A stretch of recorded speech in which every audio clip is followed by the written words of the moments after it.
In today's video, we are going to look on how to create TransUnion account.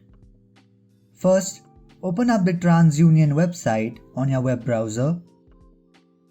Then click on Products and click on Yes, start monitoring my credit.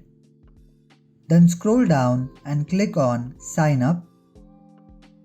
Once you get this page, fill in all your personal information like your name, date of birth, and the last 4 digits of your social security number, etc. Once you are done, click on I accept and continue to step 2.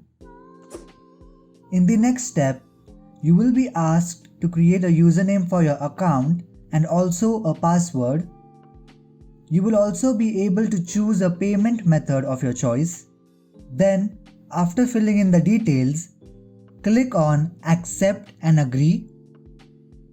The last step is the verification process, where they will ask for your ID card or your driving license to verify all the information you gave. After the verification is successful, you will have your TransUnion account created. I hope this helps you. Do like, share and subscribe to Easy Internet for more such videos. Thanks for watching.